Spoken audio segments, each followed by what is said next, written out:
Hello again, my name is Zero Ash and this is Zero Ash Podcast. Today we're going to discuss an album which I would like to recommend to anyone who has problems with sleep, just because of the fact that the current release can be characterized by increased levels of drowsiness and relaxation, which we can easily hear in its sound and see in its lyrics.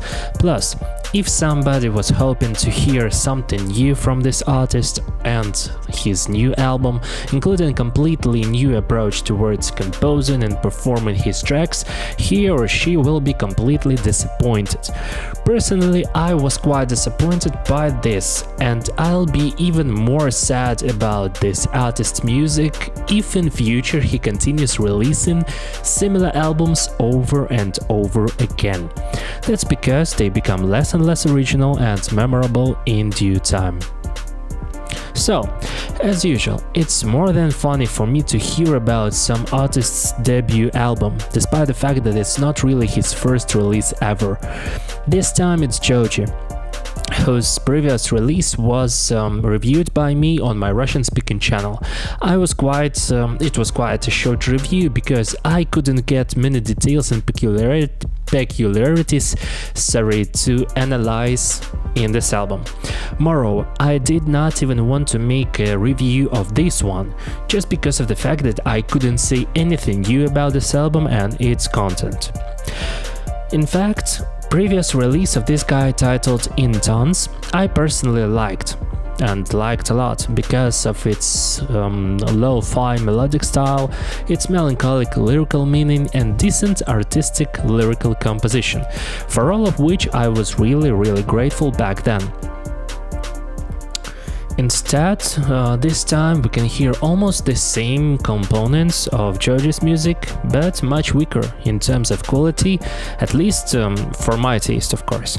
Now I'll try to explain why is it so. Once again, at least for me, if you like this album, I'm okay with that and I'm just expressing my opinion about it.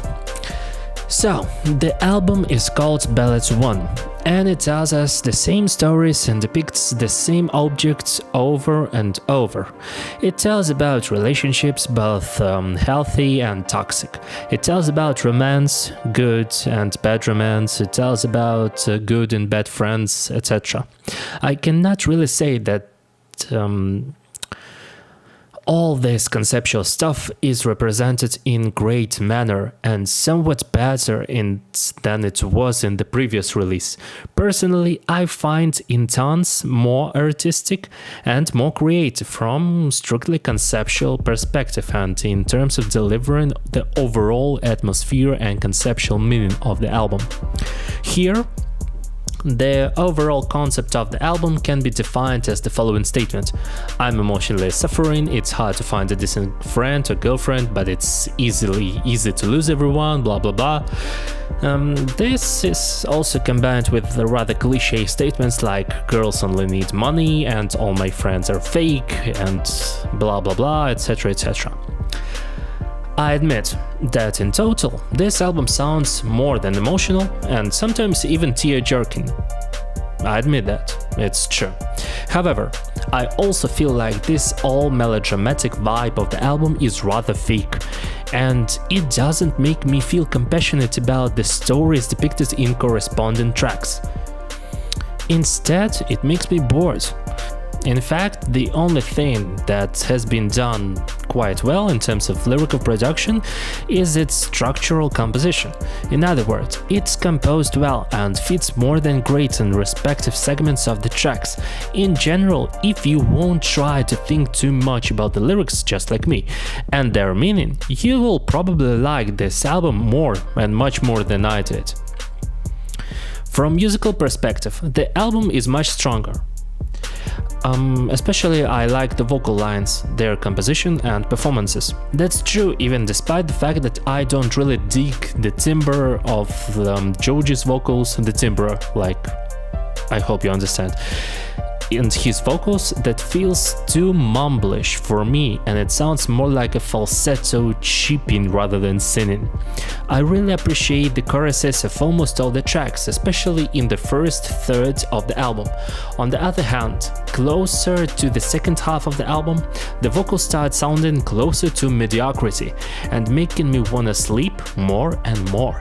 This boredom is interrupted by upbeat and summer sounds of the track No Fun, and what is notable, it's one of the tracks that I liked in closing part of the album. The instrumental content is represented by a quite similar picture. In fact, the biggest majority of the tracks contain the same lo-fi sounds like it was previously. I cannot say that this instrumental composition and performance hasn't been done on sufficiently high level. However, I could not find anything distinctive and or original and or different from the rest of lo-fi hip-hop or lo-fi R&B, if you will, that you can find on almost every YouTube audio stream. Certainly, sometimes we can hear parts containing distorted guitar samples that make the overall sound closer to Lil Peep's music, and we have really weak parts with Trippie Redd with his autotune howls. In total, the album was quite uninteresting and lacking dynamic except for the first 3 tracks. I honestly believe that this release would be much better if it contained only those 3 tracks. And honestly, I would listen to In Tons more than listen to this new release, just because that's really nothing completely new in it. This album is more suitable for background listening during your casual activities because of this. That's why I'd rate it 2 out of 5, because I don't really like the fact that Joji has already started overusing the same sound, same style and same lyrical content over and over. Hopefully, his future releases will be more diverse and more interesting.